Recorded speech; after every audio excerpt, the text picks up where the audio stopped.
Boko Haram, who largely operate in 3 states in the north, are forced out of their urban strongholds, but the attacks carried on, particularly on schools offering a Western education. Education can be a source of healing and stability. At the height of violent extremists' attacks on communities in northern Nigeria, more than 2.5 million people were forced to flee at a moment's notice to safer environments. More than 1 million school-aged children were among the victims. Out of school and often traumatized, these children needed a path forward. So the parents are seeing like it's a waste of resources, because even if he send her to school, he's not going to benefit from her. It's other family that is going to benefit from her. So they prefer sending the male children to school because they are going to stay with them in the family, and the girl is going out from the family.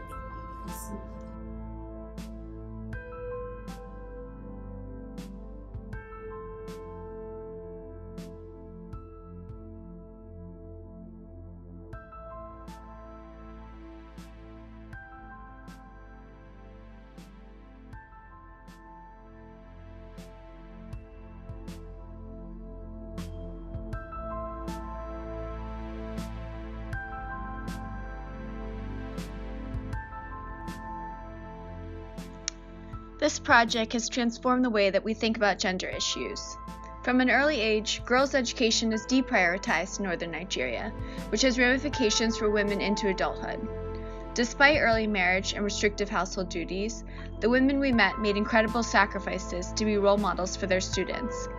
They brought such joy and passion to their classrooms and helped integrate internally displaced children into their communities through learning, singing, and craftsmanship. We feel incredibly fortunate to be part of this effort to enable women to continue to serve as pillars of strength and change in their communities.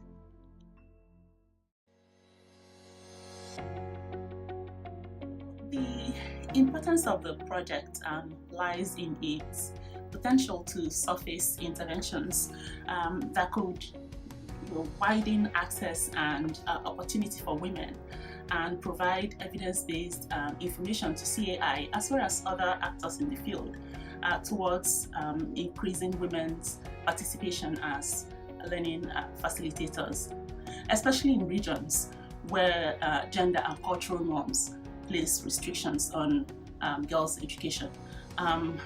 Education, of course, leads to empowerment because it provides women with skills to lead prosperous and healthy lives.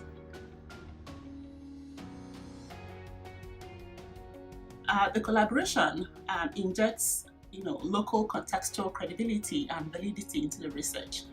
Having locals involved in data and gathering and analysis provides for data triangulation.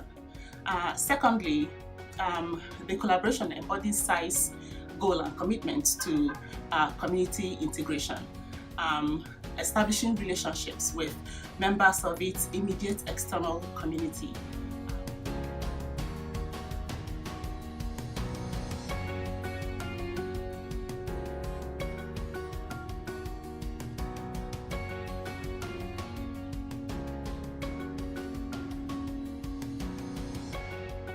Hello. Hi. My name is Mariam Abdul Kadir. My name is Sidhu Jishi. And I'm Alexander King.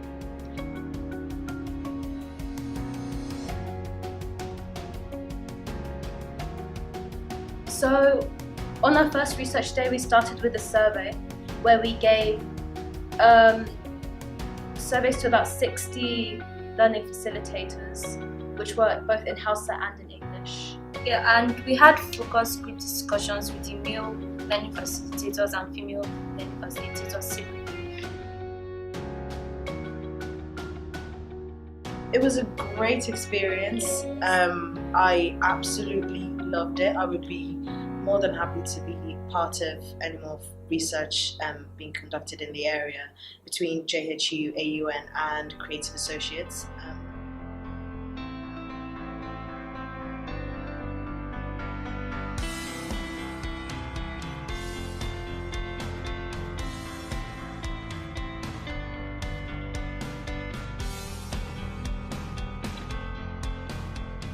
So one of the key findings we had was that while the number of male and female learning facilitators in the urban areas were comparable, recruitment of female learning facilitators remains a significant problem in the rural communities where there are fewer women with the necessary National Certificate of Education qualifications. And this is exacerbated by the problem of early marriage and traditional norms, such as women are not allowed by their husbands or their fathers to travel long distances to urban areas where they can attain an educational qualification. We also found that the trainings on methodology, social emotional learning curriculum, and skills acquisition courses have had a transformative impact on the way that learning facilitators can effectively impart their knowledge to learners.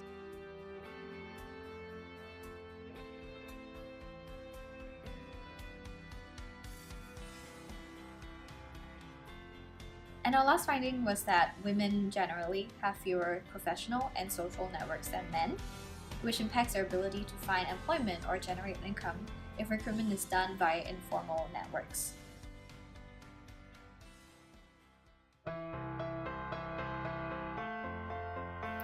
First, by working together with the federal colleges of education and with local governments to expand weekend and part-time learning for women from rural areas, including funding and transportation, Creative can encourage more women to get their National Certificate of Education and continue the learning process. Creative has had some amazing gains through implementing their social emotional learning curriculum as well as the skills acquisition program that's offered at their adolescent girls learning centers currently in the Education Crisis Response Program.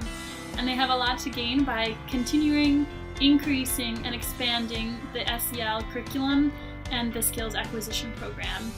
Decentralizing the recruitment process and bringing it into the rural areas would also improve the recruitment of qualified women, because we're finding that it's quite difficult for women to access, get money, and transport themselves to urban areas in order to complete the requirements of the recruitment process as it is.